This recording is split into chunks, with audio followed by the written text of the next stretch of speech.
देखो ये जो टॉपिक है torque on a magnetic dipole in a uniform magnetic field, ये टॉपिक जेडबल नीट एग्जाम्स के लिए बहुत ही ज्यादा इंपॉर्टेंट है, ठीक है।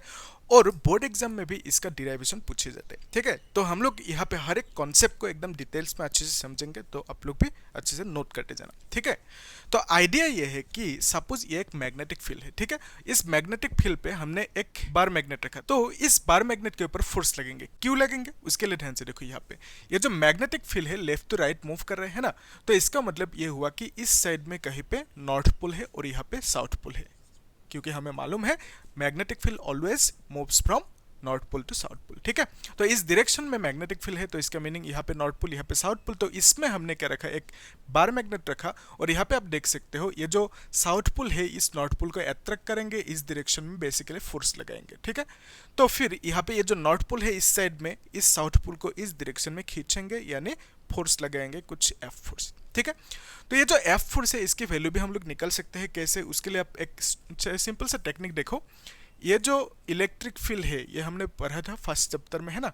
तो इलेक्ट्रिक फील्ड में सपोज हमने एक चार्ज रखा, ओके, यहाँ पे लेट्स से पॉजिटिव चार्ज रखा, तब क्या होंगे, ये चार्ज इस डायरेक्शन में मूव करेंगे, बेसिकली इस डायरेक्शन में उसके ऊपर फोर्स लगेंगे, और फोर्स की फॉर्मूला क्या है, F is equal to Q E, ठीक है।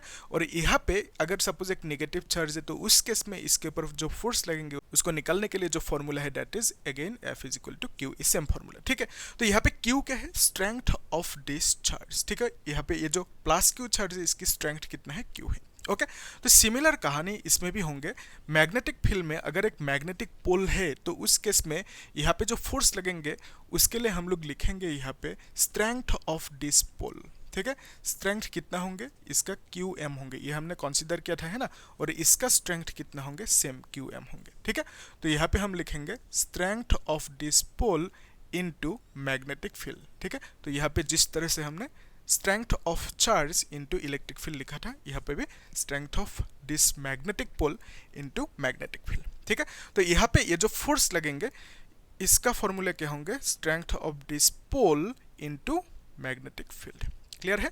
तो अभी देखो यहाँ पे इस बार मैग्नेट के ऊपर दो ऑपोजिट डायरेक्शन में फोर्स लग रहे हैं, ठीक है। बिकॉज ऑफ दैट ये कुछ इस तरह से रोटेट करेंगे, ठीक है। तो ऐसे कुछ इस तरह से रोटेट करेंगे, है ना। जब रोटेट करेंगे तो हमें मालूम है रोटेट करना मतलब उसमें क्या लग रहा है, टॉर्क लग रहा है, ठीक है। तो आपको वही पूछा, जो टॉर्क होंगे उसके लिए जो फॉर्मूला होंगे उसी फॉर्मूला को डिराइव करने दिया, ठीक है। तो उसके लिए हमें यह समझना होगा कि ये जो टॉर्क है उसका मीनिंग क्या है, ठीक है। यहाँ पे मैं लिख लेता हूँ। तो torque is nothing but torque is equal to force into perpendicular distance, ठीक है। ये बेसिक सा फॉर्मूला है, 11 में मिला है ना। तो फोर्स इनटू परपेंडिकुलर डिस्टेंस, तो ये डिस्टेंस किसका किसका बीच में है, तो यहाँ पे जो दोनों फोर्सेस है दोनों के बीच में है डिस्टेंस है, तो ये डिस्टेंस नहीं लिख देना, ठीक है, क्योंकि दिस इज नॉट परपेंडिकुलर।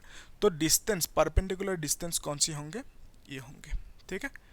क्योंकि यहाँ पे ये जो डिस्टेंस है this is making 90 degree with this force, and again अगर इस फोर्स को यहाँ से उठा के यहाँ पे मूव कर दिया सपोज, तो उस केस में दिस इज अगेन 90 डिग्री, तो this distance is perpendicular distance, ठीक है। इसको लेट्स से हमने आर कह दिया, ओके। तो यहाँ पे परपेंडिकुलर डिस्टेंस बिटवीन क्या लिखेंगे, बिटवीन टू फोर्सेस, ओके, इस तरह से लिख दिया। तो ये जो फोर्स है, टॉर्क की सिंबल आपको मालूम है ताऊ है, ये जो फोर्स है फोर्स की वैल्यू क्या लिखेंगे, क्यू एम इंटू बी, ठीक है। फिर परपेंडिकुलर डिस्टेंस ये कितना होंगे उसको निकालने के लिए हम लोग यहाँ पे कंसीडर करेंगे, let's say this is theta, ठीक है। तो अगर हम यहाँ पे साइन थीटा अप्लाई करें तो हमें क्या मिलेंगे, परपेंडिकुलर बाय हाइपोटेनस, ये आप जानते हो। तो this is perpendicular which is R divided by hypotenuse कौन सी है, ये है, ठीक है। तो ये जो डायपोल है, ये जो बार मैग्नेट है, इसकी सेपरेशन डिस्टेंस यहाँ से यहाँ तक कितना कंसीडर किया था हमने, ट्वाइस एल, ठीक है।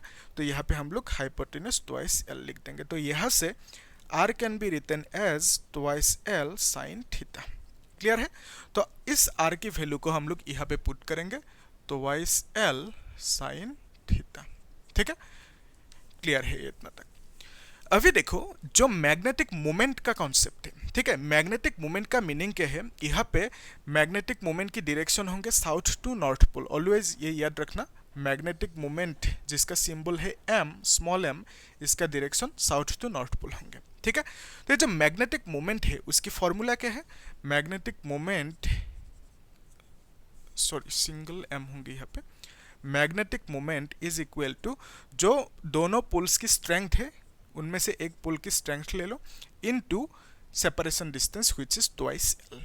ठीक है, ये सब हमने पढ़ा था। और एक चीज मैं हर एक टॉपिक को प्लेलिस्ट में डाल दिया, ठीक है, तो आप लोग वहाँ पे चेक कर सकते हो, प्लेलिस्ट में सीरियली है हर एक टॉपिक, और वहाँ पे टॉपिक वाइज क्वेश्चंस भी सॉल्व किया। ओके, तो आप लोग चेक करना अच्छे से, बहुत ज़्यादा काम आएंगे आपको। ओके, तो अभी ध्यान से देखो, ये जो फॉर्मूला है इस फॉर्मूला को हम लोग यहाँ पे यूज़ कर सकते हैं। Q M into twice L is equal to can be written as M, फिर यहाँ पे बी साइन थीटा।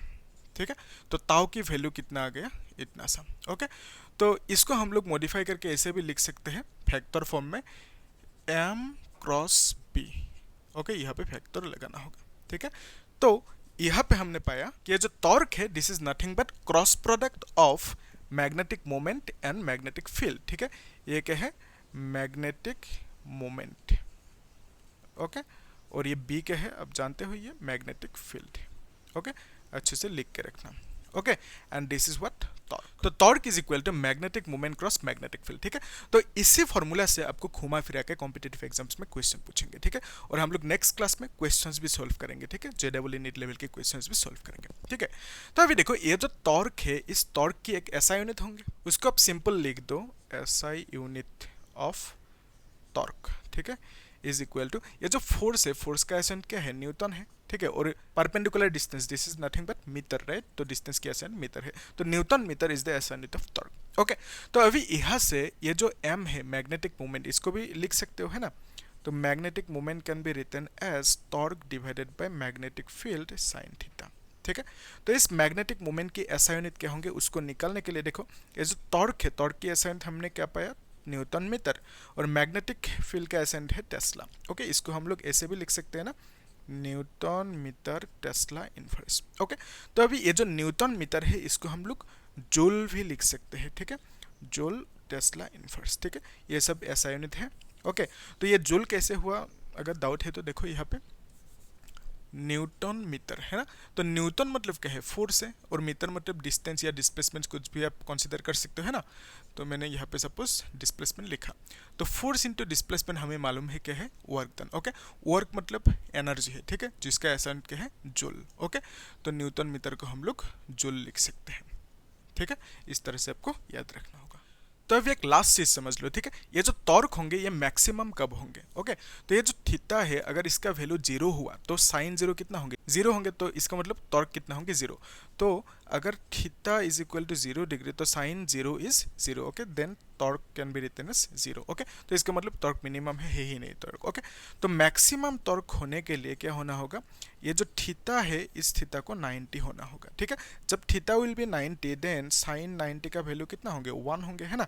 तो हम लिख सकते हैं torque is equal to sine 90 is 1, तो एम भी लिख सकते हैं। ठीक है, तो ये मैक्सिमम वैल्यू ऑफ टॉर्क है। ठीक है, तो यहाँ पे क्वेश्चन में आपको कुछ इस तरह से भी दे सकते हैं, एंगल वहाँ पे नहीं देंगे, वो लोग बोलेंगे कि जो टॉर्क है वो मैक्सिमम है, तो उसमें आपको ये समझना होगा कि एंगल इज ऑटोमेटिकली 90 डिग्री। ठीक है, तो यहाँ पे इस हिसाब से यहाँ पे देख सकते हो आप, this is the diagram for maximum torque. ठीक है, this is north and this is south. Okay, इस केस में मैग्नेटिक फील्ड की डायरेक्शन ये है और मैग्नेटिक मोमेंट की डायरेक्शन ये है ना, तो दोनों के बीच में एंगल इज 90 डिग्री। तो उस केस में जब इस तरह की सेटअप में होंगे तब टॉर्क मैक्सिमम होंगे। ठीक है, तो टॉर्क मैक्सिमम होने का मीनिंग क्या हुआ कि एकदम जोर से ऐसे मूव करेंगे। ठीक है, इजी है, तो आप लोग इसे अच्छे से नोट करके रखो, हम लोग नेक्स्ट क्लास में क्वेश्चन सॉल्व करेंगे। ठीक है, तो अगर वीडियो अच्छा लगा तो क्या करना, हाँ, सब्सक्राइब करना, लाइक करना और शेयर करना। ठीक है, थैंक यू।